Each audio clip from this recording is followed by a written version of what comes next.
हिंदवी स्वराज्य संस्थापक छत्रपती शिवाजी महाराज, शाहू फुले आंबेडकर, शिवसेना प्रमुख माननीय बाळासाहेब ठाकरे यांचा नतमस्तक होतो. दापोली मतदारसंघाचे आपल्या सगळ्यांच्या गळ्यातले ताईत लाडके आमदार योगीदादा कदम, त्यांच्या पाठीशी खंबीरपणे उभे असलेले व्यासपीठावरील सगळी मंडळी, बंधू भगिनी, मला शासकीय अधिकारी गेले का? आता ही शासकीय सभा नाही ना? ठीक आहे.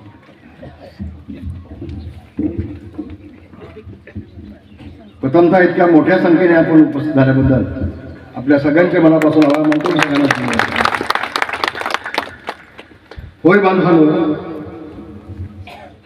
एक 50-60 वर्ष मागे आपण गेलो आणि पाहिलं आपल्या कोकणाची अवस्था काय होती. गायकर म्हणून भेटा मला तुम्ही. ते सकाळी 3-3 वाजता आमच्या माय भगिनी कुठं पाण्याचं छोटं तलाव असेल तर नारळाची करवंटी घेऊन त्यातून पाणी सगळं जमा करत असायचे. माझी बाई तुला काय माहित नसेल, पण ज्यांचं वय आता 65-70 असेल ते आजीना विचारून बघा. मुंबईतून मे महिन्यात देखील नातवंड आजोबाला भेटायला येत नव्हती. का? मुंबईतल्या आमच्या भगिनीला डोक्यावर पाणी आणण्याची सवय नव्हती. 2-2, 3-3 किलोमीटर अंतरावर हंडे भरून लोक पाणी आणायचे. दादा आपली किल्ले माची आहे ना, किल्ले माची आपल्या जाणग्यातल्या नदीमधून पाणी न्यायची होती. आणि ती असते ना काठवट. आता काठवट नवीन लोकांना काय करणार नाही, आता पगाती आल्या. तेव्हा त्या पीठ मळाच्या काठोटी होत्या. त्या काठोटीमध्ये मुलाला बसवायची, एक तांबी आधी होती होतायचा, त्याला धुवायचं म्हणजे ती आंघोळ झाली, तो मुलगा काढला बाजूला की दुसरा उभा करून टाकायचा आणि मग ते पाणी पुन्हा जनावरांना प्यायला द्यायचं. इतकी भीषण अवस्था पाण्याची. बांधवांनो, समजा महाराष्ट्रामध्ये जितका पाऊस पडतो त्यातला 40% पाऊस कोकणामध्ये पडतो. सगळ्यात जास्त पाऊस कोकणामध्ये. सगळं पाणी नद्या नाल्यांमध्ये जातं आणि समुद्र जाऊन मिळतं. आणि सगळ्यात जास्त पाण्याची भीषण समस्या आमच्या कोकणामध्ये. तेवढं नागू पण निघायचं, यांना माहिती नाही काय असतं ते. ढोक्यातनं निघायचे गढू पाणी प्यायल्यामुळे. आता नवीन लोकांना याची कल्पना नाही, माहिती नाही. आणि म्हणून मी अनेक वेळेला कॅबिनेटमध्ये मी भांडलो असायचं. पश्चिम महाराष्ट्रामध्ये 50% सिंचन होतं तर माझ्या कोकणामध्ये फक्त 3% का? त्याचं उत्तर मला कोण देऊ शकत नाही. दूध का दूध, पाणी करण्यासाठी मिटिंग घेतल्या, सभा घेतल्या, व्हेरीफाय पुन्हा केलं. व्हेरीफाय तुमचा शब्द कुठे गेले? जॅकेटवाले कसं कुठे गेले? ते कुठे जॅकेटवाले कुठे जाणार नाही. फक्त सरपंचांनी घालवलं. ऐक ना, मी भांडलो सातत्याने. कोयनेचं पाणी 67 टीएमसी पाणी सगळं जाऊन समुद्राला मिळत आहे, पण ते उचलून या जिल्ह्याला देण्यासाठी कोकणातील पैसे नव्हते. दादा लवकरच मिटिंग होते त्याची. मुख्यमंत्र्यांनी देवेंद्र फडणवीसने मला कबूल केले आजोबांनी. आणि लवकरच मी तुम्हाला चांगली गोड बातमी देईन. कोयनेचं सगळं पाणी उचलून रत्नागिरी, रायगड आणि 3 जिल्ह्यामध्ये देऊन 3 जिल्हे उर्जाखाली आणल्याशिवाय रामदास कदम स्वतः असणार नाही हे तिथे आज. आणि जेव्हा प्रत्येक गावामध्ये कालव्यानं पाणी येईल ना, तेव्हा खऱ्या अर्थानं आपला सर्वांगीण विकास होईल. आज प्रत्येक गावात जा, कुठल्याही गावात जा कोकणामध्ये आपल्या 60 ते 70% घरामधला टाळे असतात सगळे मुंबईला, ठाण्याला, पुण्याला. कोण नाही केलं? कोण इथे नाही? जे पोटासाठी, भाकरीसाठी, चाकरीसाठी आपल्या आई वडिलांना इथं ठेवून प्रत्येक जण आपलं ठाणं पुणं गाठतंय आणि आपल्या पोटाची भूक भागवतंय. काही अवस्था झाली. ते पश्चिम महाराष्ट्रामध्ये बारामतीला एक न्याय आणि कोकणाला दुसरा न्याय. ही अवस्था झाली का? ह्याचा कधीच आपला अभ्यास करणार आहोत का? निवडणुका आल्या की जिंदाबाद जिंदाबाद जिंदाबाद. कसलं जिंदाबाद? त्या उमेदवाराला पहिल्यांदा विचारलं पाहिजे तुझ्या पक्षानं कोकणासाठी काय केलं मला सांग पहिल्यांदा. मला दादा तुझे एक स्टेटमेंट मला फार आवडलं. मुलगा आहे म्हणून तुझी पाठ चोपडतो अशातला भाग नाही, अशातला भाग नाही. एक स्टेटमेंट मी घटना टाईपला वाचली की ज्यांनी 7 वर्ष खासदारकी केली त्याला विकासाच्या नावाखाली नाही तर समाजाच्या नावाखाली मतं मागायला लागतात. हे जेव्हा तुम्ही बोललात मला समाधान वाटतं. अरे 7-7 वेळा खासदारकी भोगली, 3-3, 4-4 वेळा मंत्री झाला. त्या माझ्या कोकणामध्ये तुम्ही केलं काय सांगा ना? तुमच्या मतदारसंघासाठी केलं काय सांगा ना? नको नको. अरे कुणबी समाजासाठी तुम्ही काय केलं सांगा ना? समाजासाठी तुम्ही काय केलं सांगा? बरं ना? काही नाही. अहो हा माणूस दिसला की समजा त्यांनी लोकसभेच्या निवडणुका आल्या. जे पाऊस पडल्यानंतर अलबी होता तसा हा माणूस निवडणूक आले की अलबी सगळं हा दिसला की समजायचं. त्या पेटे हॉटेलमधून दही भात गेलं की समजायचा आलबा आहे. काय चाललंय? कसल्या निवडणुका लढताय? कसली लोकांना मतं मागताय? का लोकांना फसवताय? आणि आता उद्धव ठाकरेला घेऊन आलाय कोकणामध्ये. का उद्धव ठाकरे काय म्हणतात? संसदेसाठी आपल्याला कसं लढतात मी बघतो. तू काय बघणार? तुझ्याकडे होतं ते सगळं गेलं. 40 आमदार आणि 10 अपक्ष 50 आमदार तू घालवलेस. लाज वाटत नाही? या जगामध्ये आपल्या बापाची बेईमानी करणारी पहिली आवलाद कोण असेल तर तो उद्धव ठाकरे. उद्धव ठाकरे ज्या शिवसेना प्रमुखांनी शपथ घेतली होती की जिवंत असेपर्यंत मी काँग्रेससोबत जाणार नाही आणि काँग्रेससोबत जायची वेळ मला आली तर शिवसेना नावाचं माझं मी दुकान बंद करून टाकेन. ज्या शिवसेना प्रमुखांनी शपथ घेतली त्याचा मुलगा नालायक निघतो, नालायक. आणि काँग्रेसच्या सोनिया गांधीचे पाय चाटतो आणि मांडव जाऊन बसतोय शरद पवारांच्या. आणि इतरांना गद्दार म्हणतो. तुझ्याचा अवकाश काय? अरे तुझ्याकडे जर 10 आहेत ना शिल्लक ते 10 निवडून दाखव. माझी नावा नाही उद्धव ठाकरेला. त्यांनी खासदार सोडून द्या.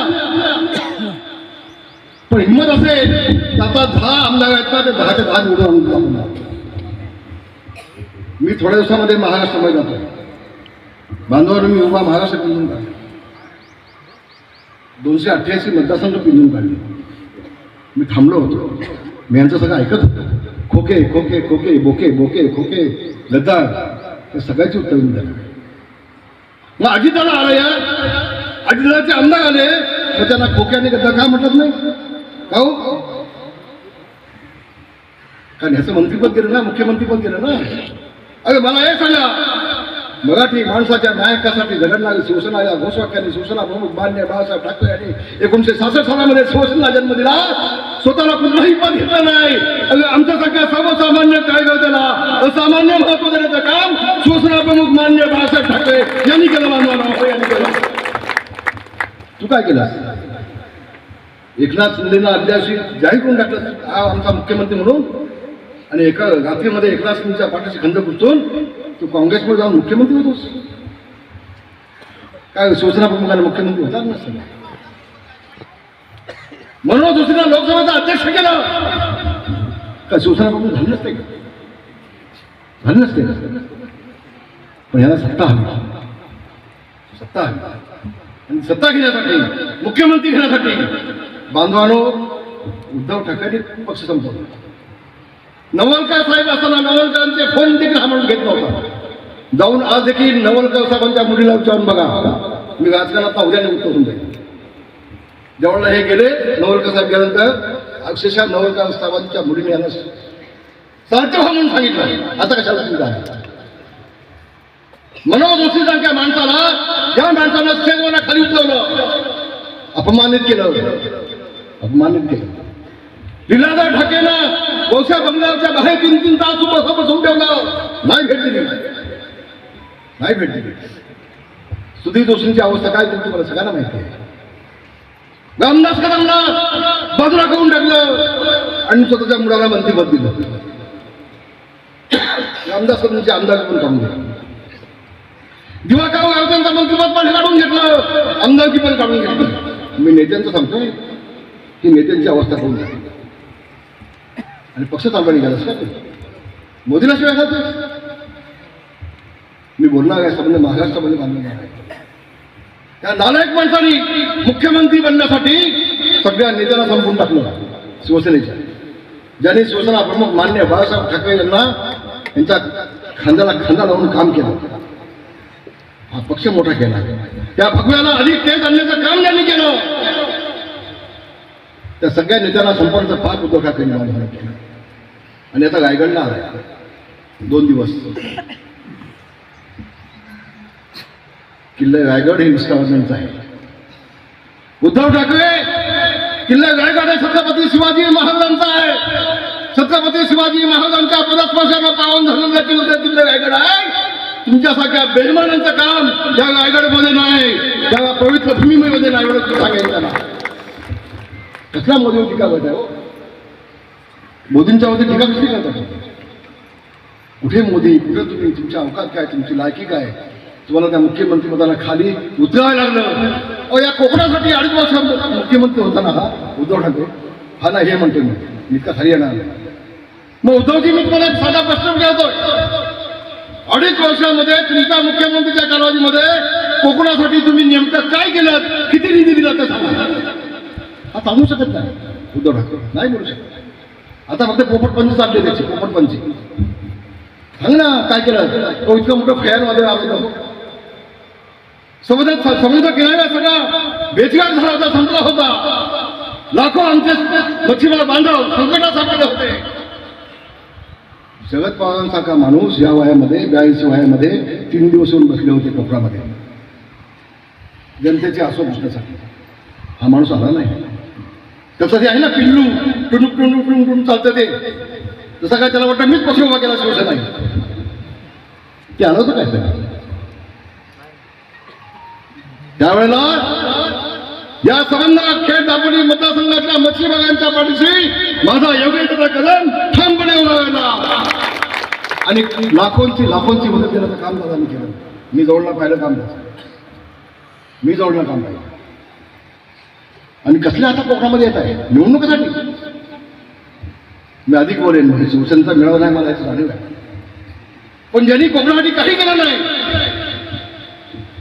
ते कोकणामध्ये येऊन मोदीला आव्हान देत आहेत. तुमची अवकात आणि लायकी दिली आहे का? मला एका गोष्टीचा आज आनंद आहे. आम्ही मागची विधानसभेची निवडणूक लढवली. अनेक गावामध्ये मी गेलो, मी साक्षीदार आहे विधानसभेच्या निवडणूक लढवण्याची. त्यावेळेला आमच्यासोबत होते कोण? कुठल्या पक्ष आमच्यासोबत होते? भाजपने देखील आम्हाला मतदान केलं नाही. युती होती भाजपची. शिवसेना भाजपची युती असताना देखील त्या दापोलीतल्या भाजपच्या लोकांनी देखील कुठे गेले? भाजपचे आलेत ना मध्ये सत्कार केला. आता मंगेशकरांचा सत्कार केला सत्कार. अरे युतीचा धर्म पाळत नाही. संबंध महाराष्ट्रामध्ये 2009 मध्ये देखील शिवसेना भाजपची युती असताना जुने नातू उभे झाले आणि मला काढलं. संबंध महाराष्ट्रामध्ये शिवसेना भाजपची युती असताना विनय नातूंना उभं केलं गेलं आणि उद्धव ठाकरेंनी उभं केलं मला पाडण्यासाठी. आणि याच आनंदगीतांनी त्यावेळेला नातूंना मदत करून मला पाडलं. हे कटू सत्य आहे मला, हे कटू सत्य आहे. अनेक माझ्याकडे कागदपत्रे आहेत, तुझ्यावेळी सगळी माझ्याकडे आहे. मी बोलेन त्या विषयावर. अरे युती करता आपण भाऊ नाही करत बसतो. त्यावेळेला एका भावाच्या पाठीत गंजू खुपसायचा आणि त्याला संपून टाकायचं. हे थांबवा आता, बस झालं ना आता. सूर्यकांत दळवींना घेतलं, चांगलं काम झालं, मोठं काम केलं तुम्ही. इकडे तिकडे कुठे जाण्यापेक्षा आपल्या भाजपमध्ये असते चांगलं आहे. कधी कधी दामोदरच्या खाडीवर घेऊन जा.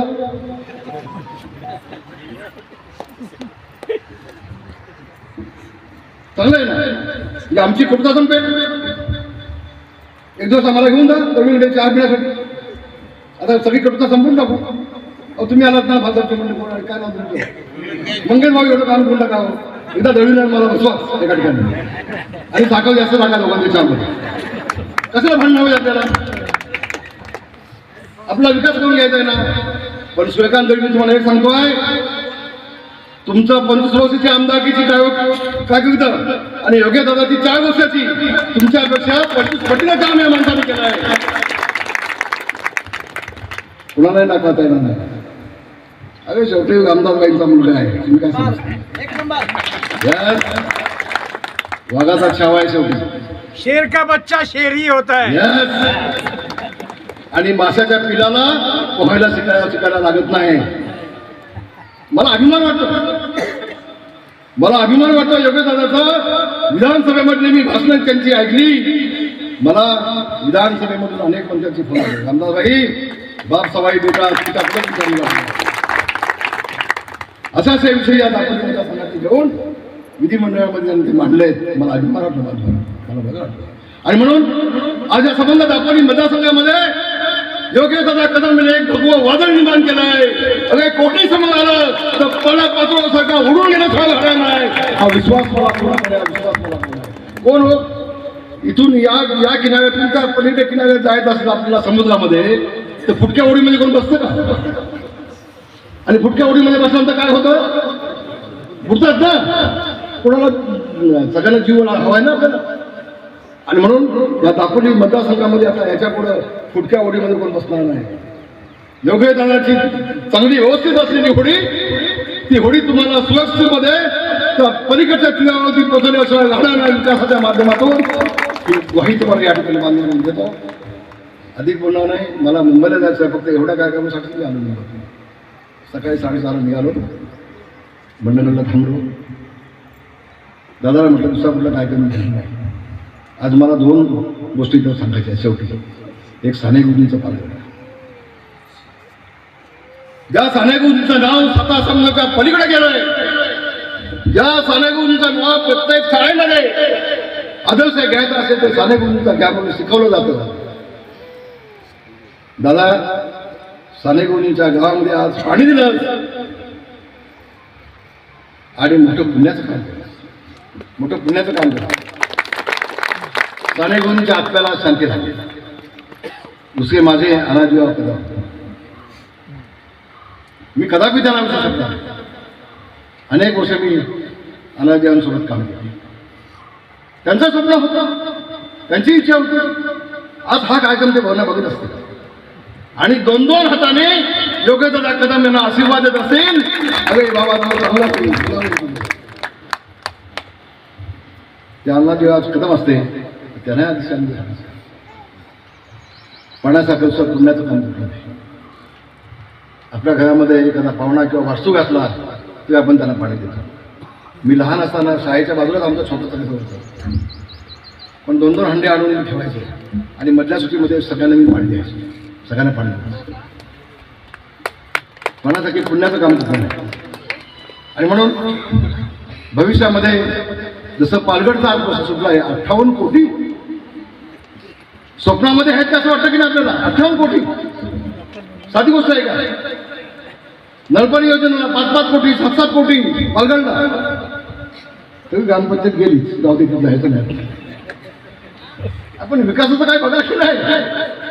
त्याचा सरपंच आपला असला की अनेक प्रस्ताव येत आहेत, अनेक विकासाच्या गोष्टी आणल्या जातात. सरपंच वेगळ्या पक्षाचा, आमदार वेगळ्या पक्षाचा असलो तर थोडीशी अडचण होते विकासाला, अडचण होते. हे आपल्या सगळ्यांना कळलं पाहिजे. पण आमच्याकडे कसं सगळेच बाथरूम बांधून ती सिटिंग लावली, ती सगळी ती झाली गडबड. कुठं गेली सिटिंग मध्ये.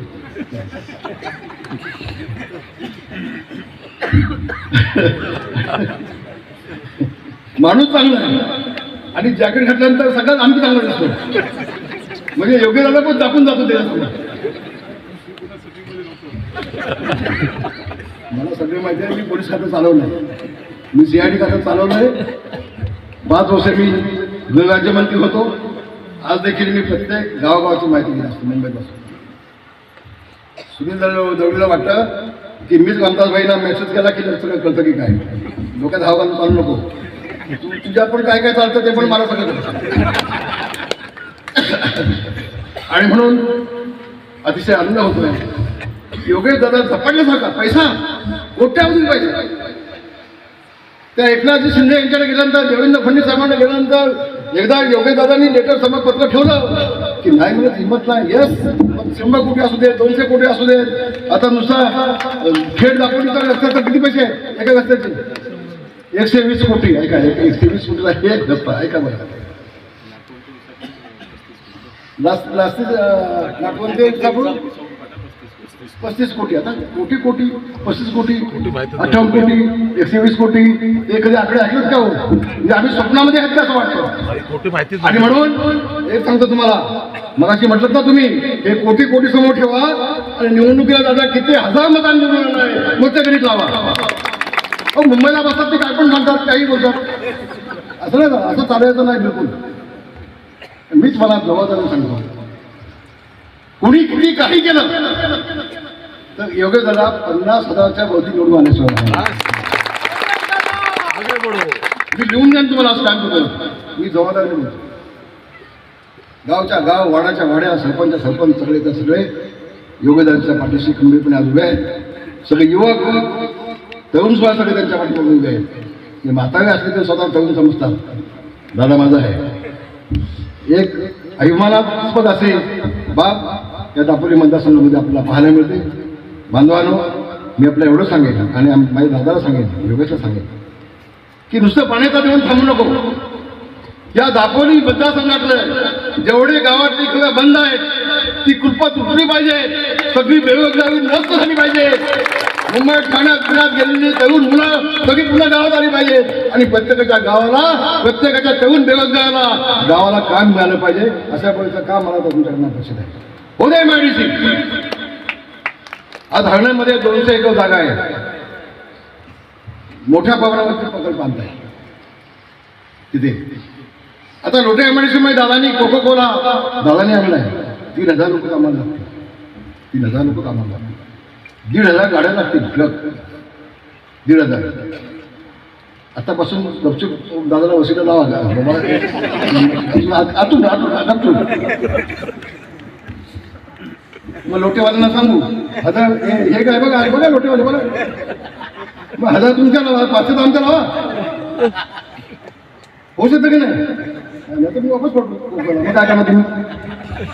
तर हे एखादं 3,000, 4,000, 5,000 कोटीचं एखादं काम, एखाद्या मोठी इंडस्ट्री आणणं साधी गोष्ट आहे का? मी तुम्हाला खरं सांगतो, जे रामदास कदमला जमलं नाही ते योगेश दादाने केलं. आहे ना, लपून का ठेवायचं? इतके मोठे प्रकल्प असते आणतायत. आता MIDC मंडळाला पण त्यांचं काम चाललंय. आणि म्हणून आता उद्योग, लघु उद्योग, महिला बचत गट, महिला सक्षम झाला पाहिजे. त्याला मार्केटिंग मिळालं पाहिजे. जे प्रोडक्शन काढतील समोर पहिल्यांदा मार्केटिंग बघायची आणि मग ते उत्पादन करायचं. मुंबईमध्ये आम्ही मोठे मॉल बांधतोय. ग्रामीण भागातल्या महिला ज्या उत्पादन काढतील त्याचं मार्केट आता मुंबईला आपण काढतोय. माझ्या मिटिंग झाल्या, महापौरांच्या मिटिंग झाल्या, कमिशनरच्या मिटिंग झाल्या. मी गप्पा नाही बसलोय. काही लोकांना वाटलं आता अंदाज सुद्धा माझा घे, आता काहींचं झोपलं, आता उठणारच नाही. एकदम सांगतोय तो संजयचा भाऊ, अरे वेडा आहेस तू. अंदाज सुद्धा माझ्या आयुष्यात तरी झोपणार नाही. झोपताना एकदा जेव्हा काहींचे परमनंट तिकीट येईल तेव्हा झोपेल. आयुष्यभर पुण्याही कमवलं, आयुष्यभर लोकांची सेवा केली. अरे मराठवाड्यामध्ये तुमच्या रामदास कदमनी सगळ्या आत्महत्या थांबवल्या शेतकऱ्यांच्या. मराठवाड्यामध्ये 10 जिल्ह्यामध्ये इतकी भरी मोठी सेवा केली. परमेश्वर आपल्या सोबत आहे. आणि म्हणून योगेश दादाला आपण सगळ्यांनी संधी दिली, त्या संधीचं सोनं त्यांनी आज केलं. फक्त महिला बचत गटांना जसं मुंबईमध्ये मुख्यमंत्र्यांनी मदत केली तसं ग्रामीण भागातल्या महिला बचत गटांना देखील कशी आर्थिक ताकद देता येईल त्यासाठी एक आपण सगळ्या आमदारांनी बैठक लावा. आणि बांधवांना कोकणाचा एक उद्योग आहे. फक्त मी थोडंसं मला वाचन 1-2 मिनिटं वाटत आहे. की विधानसभेमध्ये मी 32 वर्ष काढले विधिमंडळामध्ये. एखाद्या विभागाचा प्रश्न आला, पश्चिम महाराष्ट्राचा, खानदेशचा, विदर्भाचा, मराठवाड्याचा, तर त्या भागातले सगळे आमदार एकत्र येतात आणि भांडतात सभागृहामध्ये. सभागृह बंद पडतात. पण कोकणातले आमदार एकत्र कधीच आले नाही. हे कोकणाचं दुर्दैव आहे. लक्षात घ्या. कोकणातल्या आमदारांचा एक भाग एकमेकाबाबत कायमचा शिमला. तेव्हा भास्कर जाधव विरोधात, रामदास कदम भास्कर जाधव विरोधात, नारायण राणे भास्कर जाधव विरोधात, उदय सामंत. म्हणजे काही माणसं अशी असतात इंद्र संतोषी की त्यांना विकासाची काय पडली नाही. त्यांना वाटतं इतिहासावरती मी टीका केली की मी मोठा झालो, की मला लोक मोठं म्हणतात. तसं नाही, तसं नाही आहे. माझ्या सगळ्या बांधवांना विनंती आहे, जे काम दादा आता मी हातात घेतलंय, सगळ्यांनी पाठिंबा द्या. मगाशी कुठेतरी एक आणखी तलाव आहे, पाणी सांगितलं आहे की ते आपण त्याचाही आपण योग्य तो उपयोग करून घेऊ.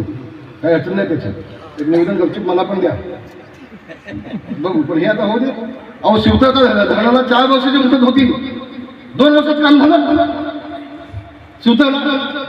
आणि म्हणून मी आता काय करणं सांगणार आहे, याची मुदत जर 4 वर्ष असली, उद्याच्या 2 वर्षामध्ये माझ्या पालघर आणि या सगळ्या भागामध्ये पाणी आलंच पाहिजे, मिळालं पाहिजे. त्याचं नियोजन होईल. आपल्या सगळ्यांचे मनापासून आभार मानतो, आपल्याला धन्यवाद देतो आणि इथंच थांबतो.